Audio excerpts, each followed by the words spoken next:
The setting sun bathed the city in a golden glow, casting amber reflections on the windows of buildings and casting long shadows on the asphalt. The air was warm, heavy with the sense of a late summer in the city. A subtle mix of heated asphalt, luxurious perfumes wafting from the terraces and the distant aroma of coffee escaping from the still open breweries. Fatou Diarra slows as she approaches the Ferrari dealership, her imposing sedan gliding with silent ease into the entrance. In one smooth motion, she shut off the engine and stood still for a few moments, her hands resting on the leather steering wheel.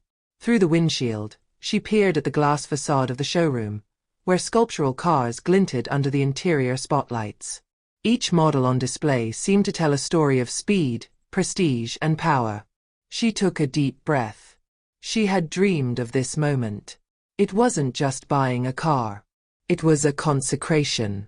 Fatou had never had the luxury of inheritance or ease. She had built her success alone, code after code, strategy after strategy, failure after failure, to finally impose her name in the ultra-competitive world of technology. She saw herself again, 20 years earlier, experiencing a series of sleepless nights, meetings where she was not taken seriously, financing refused by investors who did not believe that a black woman could run a major company. And yet, there she was. She opened the door and got out confidently. Her custom-made cream suit contrasted with her ebony skin, and her stiletto heels echoed on the immaculate marble floor of the showroom. Her approach was fluid, measured, imbued with a natural grace that she had honed over the years in a world where women like her constantly had to prove their worth. As soon as she crossed the threshold, an imperceptible tension floated in the air. It was not the admiring attention reserved for wealthy regulars, but rather a discreet assessment, tinged with skepticism.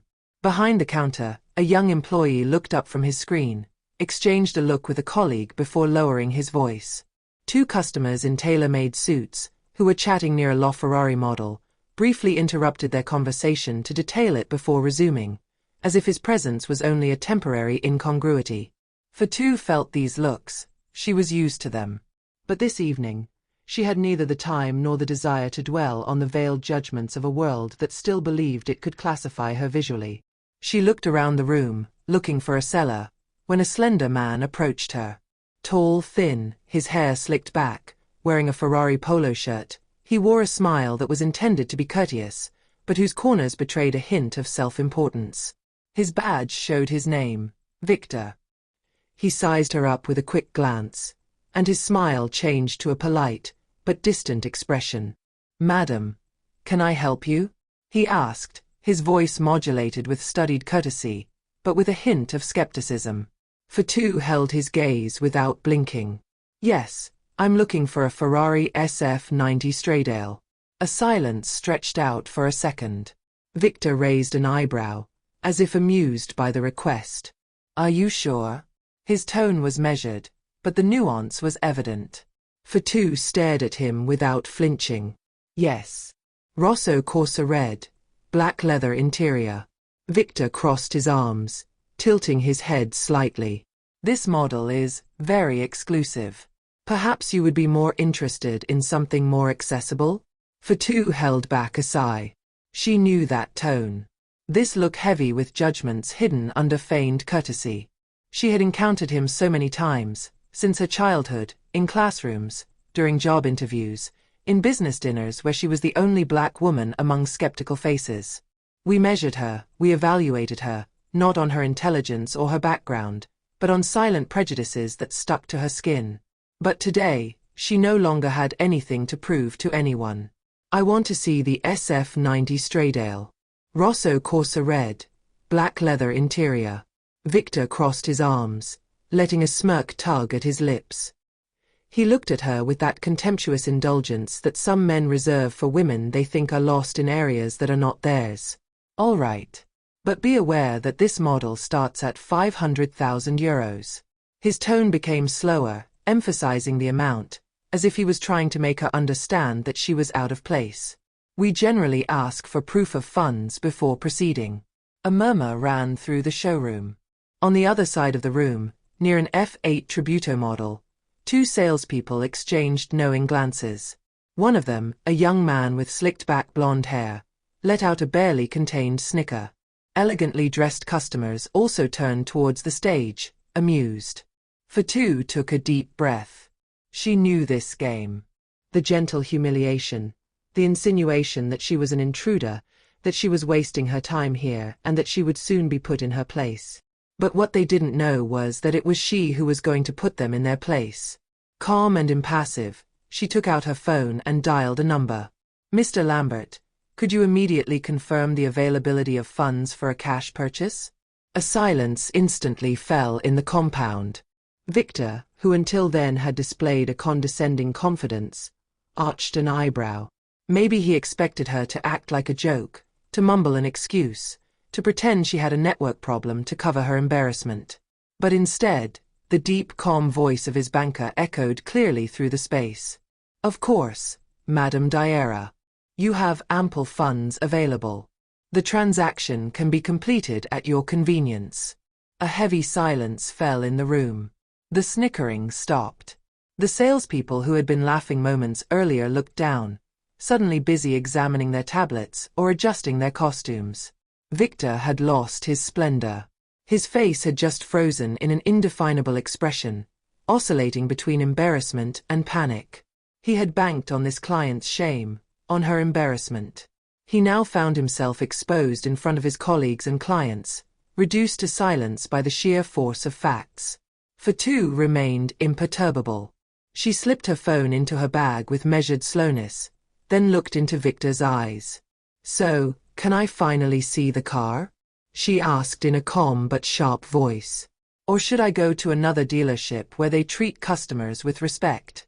As Victor awkwardly stepped aside, another man appeared, walking quickly across the room. His appearance contrasted with the sudden agitation that reigned in the compound. Dressed in an impeccably tailored suit, he exuded that sober elegance typical of great Italian businessmen. The employees froze as he passed, aware that the matter was taking a much more serious turn than a simple commercial misunderstanding. The director of the Ferrari dealership himself. When he reached Fatou, he showed a warm smile, but his eyes betrayed an undeniable tension. He knew the situation needed to be addressed immediately. "Ms. Diarra, please accept our apologies for this unfortunate incident." His voice was calm, controlled, but tinged with a touch of nervousness. "Victor will present the car to you immediately. We would also like to offer you an exclusive service for your purchase." Fatou looked at him for a moment, gauging the sincerity of his tone. It was a good attempt, she admitted. But she also knew that this eagerness had nothing to do with benevolence. It was crisis management. A rich black woman, victim of discrimination in their prestigious dealership?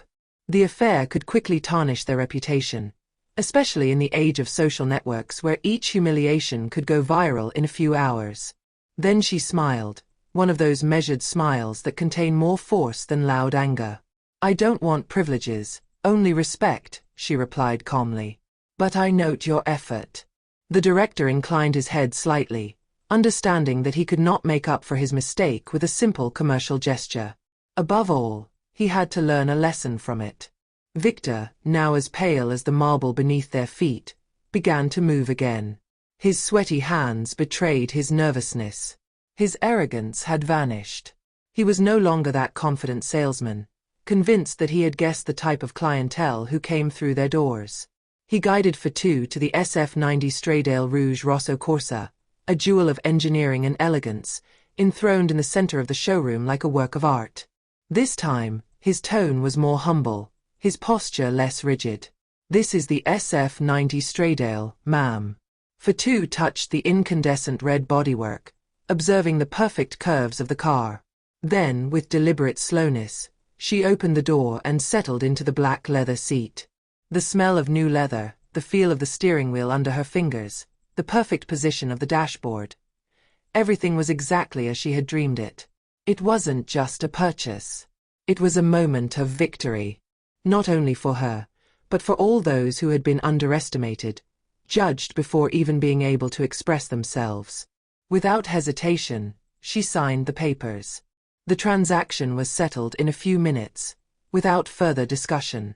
No one dared to question his purchasing power anymore. Before leaving, she turned to Victor. His gaze was soft, but piercing. Next time, remember that a customer is a customer. It doesn't matter what it looks like. Good day. Victor looked down, unable to answer. He had learned a lesson he was unlikely to forget. Fatu got behind the wheel. She took a deep breath, savoring the moment, then pressed the start button. The roar of the V8 hybrid engine broke the silence of the dealership. All eyes were on her as she slowly drove away, then accelerated with a controlled press of the accelerator. In the rearview mirror, she saw the manager still frozen, the other salespeople whispering among themselves, and Victor, livid. They wouldn't forget it. Neither does she. A triumphant smile lit up her face as she turned onto the avenue, leaving behind more than just a car dealership. She left a lesson engraved in people's minds.